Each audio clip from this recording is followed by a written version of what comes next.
Hi everyone, Gary here. Welcome back to my channel. I hope you guys are all doing great today. So today I'm back with another speed build using the Adventure Awaits expansion pack, and today is actually a very special day because it's my birthday. So if you're watching this video the day it's released, that it's October the 10th, it's actually my birthday, and I mentioned in my previous video that I wanted to do something special for today because I don't usually upload videos on Fridays, but today is a very special day. So I decided to build a petting zoo. And this comes because of the idea of me trying to build something different with the Adventure Awaits expansion pack and trying to figure out if it's actually something functional that you can do and that you can actually play with this expansion pack. I know you can have like a petting zoo in using the businesses and hobbies expansion pack as well. I haven't built that type of lot yet, but it's something that I have been planning for a while. And I decided to give it a try with this expansion pack, and it turns out you can actually have a functioning petting zoo, and that's really cool because I did playtest this build. I actually playtested like everything before I even started building. I created like all the activities that your Sims would do if they come to this lot and everything that they can do, and yeah, I made sure that everything functions and it's completely functional, so I'm so happy about this. Today we're actually building in the world of Gibbi Point, which is the world that we got with the Adventure Awaits expansion pack, and we're building a 40 by 30 lot. I'm pretty sure it's one of the lots that is in the upper right corner of the map, and it's a really nice one. It feels really like woodsy. It's not woodsy, what's the word that I'm looking for? I don't know, nature like. There's a lot of outdoor space. There's no street or anything like that, and I thought it was just perfect for a petting zoo. I did create a pond, as you can see here, because one of the activities that your Sims can do if they ever come to this custom venue is actually fishing and looking for frogs. So that was really cool. I actually playtested that with all my tester Sims, and yeah, they did it, and it was really cool. Originally, I had like the axolotl activity that you can do. I think it's like find and breed axolotls or breed and release. And I completely forgot to add the item where you get the axolotls, so I got rid of that activity, but you can add it if you want as well. But your Sims can actually come here and fish and also look for frogs, and that's really fun. I actually built this. I started building this yesterday, and it didn't take me that long because, as you can see from the cinematics at the beginning, it's not such a massive speed build. It's not such a massive build. That's a word. It has a lot of outdoor spaces, and most of the items actually are already built, as are the sheds here for the llama and also the cow. So it wasn't that much work that I had to do when it came to creating like a structure or anything like that.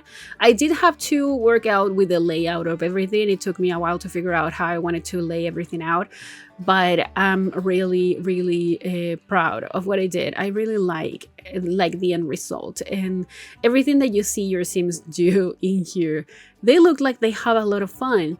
And personally, I have never been to a petting zoo. It was an activity that I wanted to do for my son's first birthday, but sadly it was pouring rain here that day, so we couldn't go out, and then we didn't have time because of his birthday party and everything like that, and then I was tired of everything and I just wanted to relax. And we haven't been to a petting zoo, but I'm definitely be doing that. I will be doing that in a time soon, hopefully, because I want to see if what I build actually made sense.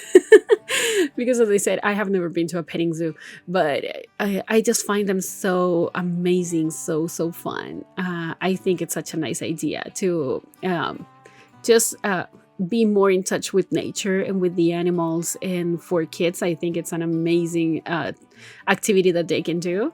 So yeah, that's what I did here. And when I was playtesting this build, I had a lot of fun because my Sims would go to take care of the goats, because I added mini goats, I added mini sheep as well, and they would play with the chickens, and they would go and clean the sheds for the cow and also the llama, and it was so cool. And it has like I think when I created like the activities and everything, I added like 3 different time lapses. So there's one in the morning that the visitors would come here and take care of the animals. They would have like free time, do some fishing and stuff like that.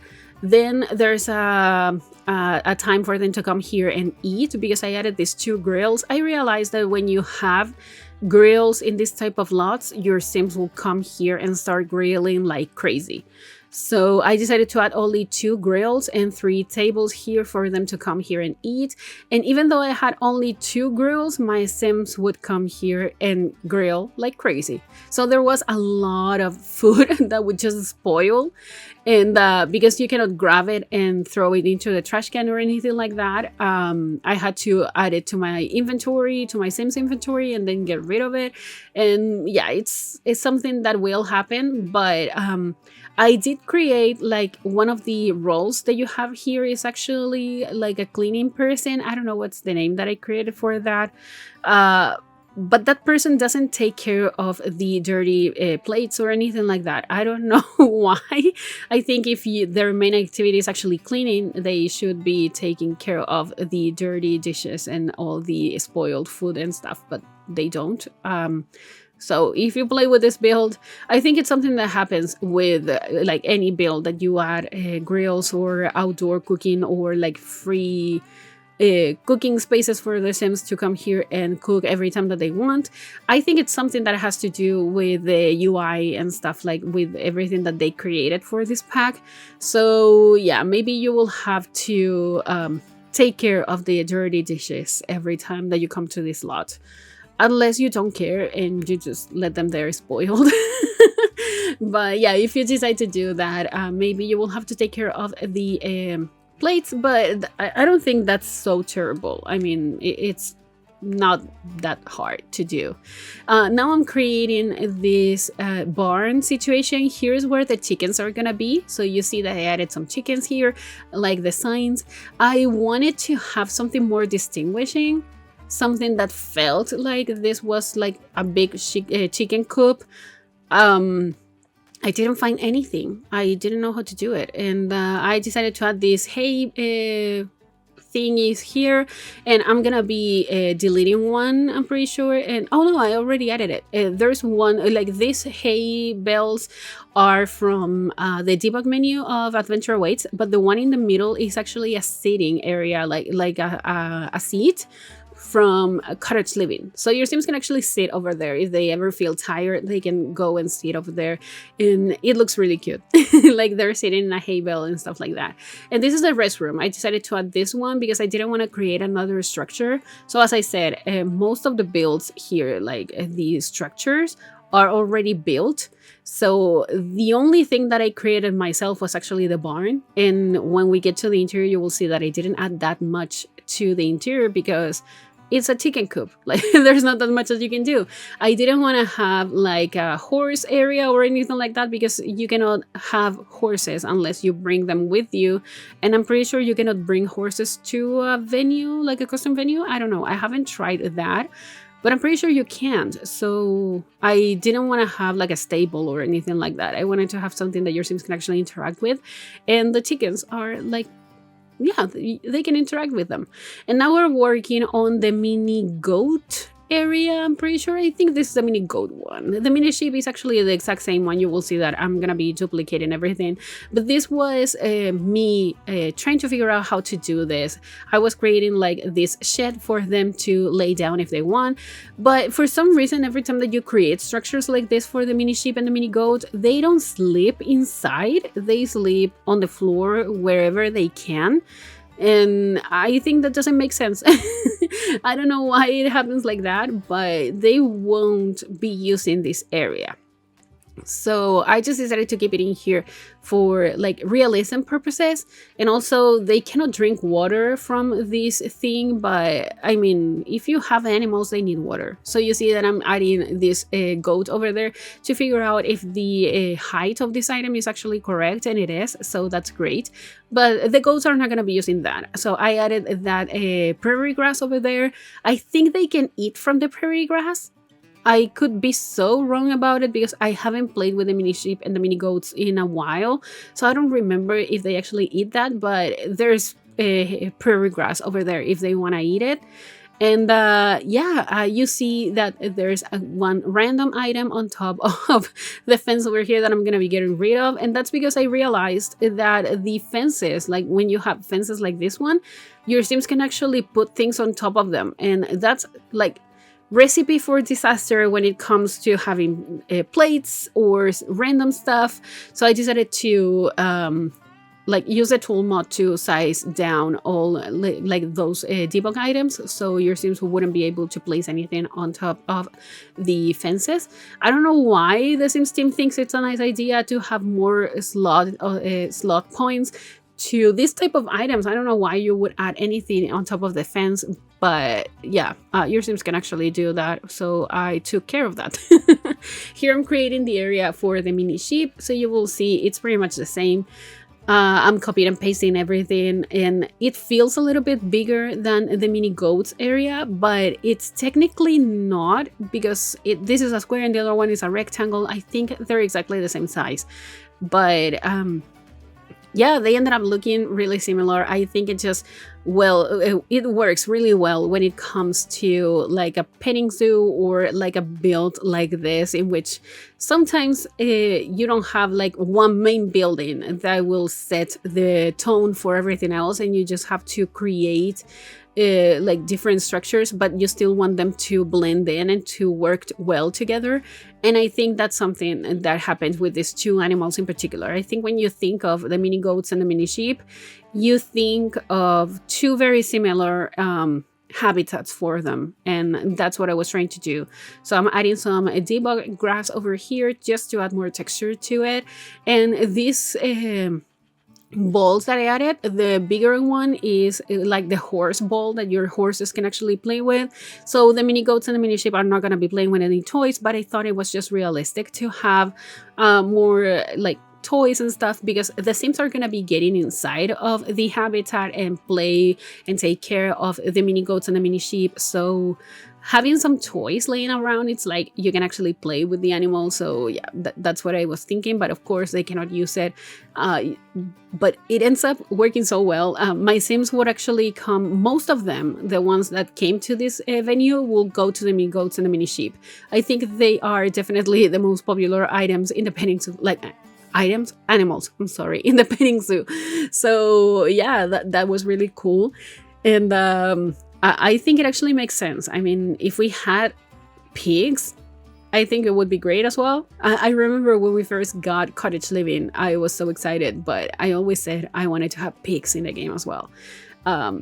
Like to come here and pet the pigs and stuff. I don't know. This area is actually for the rabbits, and this is the only one that it's not gonna be fully functional. And when I say fully functional, it's because I added like this gate over here. So I was thinking that maybe the rabbits wouldn't leave the habitat, but you cannot lock the gates for those type of animals. So you cannot lock them for the birds, and you cannot lock it for the rabbits, because they're technically not pets. And the only thing that you can do is like lock the gates for all pets. If we had like lock gates for all the animals, I think it would work for them. So when you play with this, the rabbits are gonna be like roaming around the whole lot. But I added the like this trunk in which is it a trunk? Is that the word? I don't know. The tree trunk. Where they come from, like every time, like that rabbit hole that they go inside, and then you can interact with that and you can get the rabbits again and stuff. I added it inside of the shed over here, so they would technically have to come back every time they want to sleep and stuff. So yeah, that works. But technically they're not gonna stay inside of the habitat all the time. And here I'm adding some carrots and also some lettuces as well, because it's rabbit food. I thought of adding something else. I don't know. I was thinking more vegetables and stuff, but I ended up not doing that. I think it looks really nice with those two things. And here I was trying to create this water area for them, but it's just too massive and you cannot size it down, because if you do, then the animation with the water, it just breaks everything. So I'm going to be getting rid of that one in particular. I'm going to be changing it for an decor item from Snowy Escape. That actually, I don't know the name of that thing, but you will see it. I'm gonna be doing it really soon. Right now we're adding some plants around and creating more of an environment for the rabbits to be here. And as you may have noticed from my previous two videos as well, I have been being kind of messy when it comes to everything that I'm doing when I'm building. I do some landscaping, then I build, then I work on the terrain paint, then I build again, then I do landscaping and stuff. So I'm going back and forth between everything that I have to do, because the 3 builds that I've been doing so far, they are actually outdoor kind of builds. And when I say 3, I include the summer camp that I built before we got the Adventure Awaits expansion pack. So that's why I say 3. But yeah, we're now working on the massive chicken coop over here. You see that I tried to create an area in which the chicken coops will be actually hidden, but the chickens wouldn't leave the area, so I had to have an archway over here.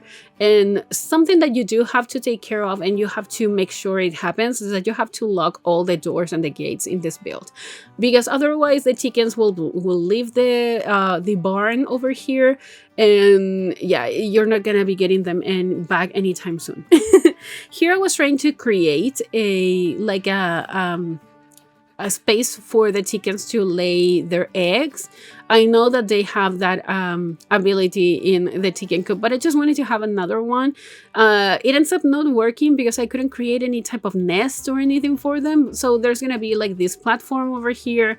Maybe it used to be usable by the chickens, but they don't use it anymore, so they just kept it in here. But I really tried to find an item to make like a chicken nest or something. I don't know if that's the name of the word, like that, the perfect, like the right word that I'm looking for, but I really tried and it didn't work. So I just kept it in here because maybe they used to use it and now they have these better chicken coops inside, and they just use those ones, and they decided to not to get rid of this one. But you see here I'm trying to rotate some ribs to make sure that I could have the chicken nest, but they are not possible to rotate. So that sucks. But anyways, I added the sink over here because that's one of the required items for the custom venues. And I thought that maybe chickens are kind of messy, so maybe if you play with the chickens, then you will need to wash your hands. So that's why I added all the cleaning supplies and everything like that over there. Now we're working on an aviary. And we don't have proper birds in the game besides the crow that we got with Life and Death. And I didn't use it in this build in particular because this one is actually not accessible by your Sims. But I wanted to have an aviary because I just think they look really nice. In real life, I'm definitely not in favor of having any type of birds caged or anything like that. I definitely love birds, but I love to see them flying around free in their environment and not as a pet or as a zoo animal or anything like that. But for the game, I just wanted to have more animals that would look really nice over here. So yeah, personally, that's my philosophy. But I definitely like to know about birds and to see birds sometimes, and they look really nice. So I decided to create this aviary that it's not accessible, as I said, but it will have some birds because I added the bird thingy that we got with cottage living as well. So you will see some birds sometimes. You don't see them all the time, but you will see it sometimes. And it ends up looking really nice. I actually took the inspiration from here, like building this type of builds, like more zoo inspired. I take the inspiration from Planet Zoo all the time. And I've seen so many Planet Zoo creators that just create these amazing aviaries. And we don't have aviaries like any type of birds in, like flying birds in Planet Zoo. but they still make these amazing builds, and they create these aviaries. I just wanted to try and channel that a little bit into this really cramped aviary. I think it looks really nice. I really like it. And of course I had to have the butterfly display that we got with Adventure Awaits as well, because I mean, butterflies, that's so beautiful. I really want to create like a butterfly sanctuary or something like that. I don't know how it would be functional, but it would be so nice to have something like that. We have butterflies in Planet Zoo as well, so I can definitely take inspiration from that a little bit to create something like that, like a butterfly sanctuary or something. I don't know, but so far we have this display and they look really beautiful, and your Sims can actually develop the entomology skill, so that's really cool. So they can come here and study the butterfly, so you can actually develop some skills in here as well, and I think that's amazing. So yeah, that's pretty much it for all the animals that we're gonna have here. And I'm gonna be wrapping up this voiceover pretty soon, so I just want to say thank you guys so much for your love and support these couple of weeks. I have been having so much fun building with this pack, and I would love to see any suggestions of you, what you want me to build, either with this pack or any type of build. But yeah, we're gonna be wrapping up this voiceover now, so that's pretty much it for today. If you like this build, please give it a like, also comment and subscribe to my channel if you haven't already, and also follow me on social media. Links are all in the description down below, and I'll talk to you guys in the next video. Enjoy the screenshots. Goodbye.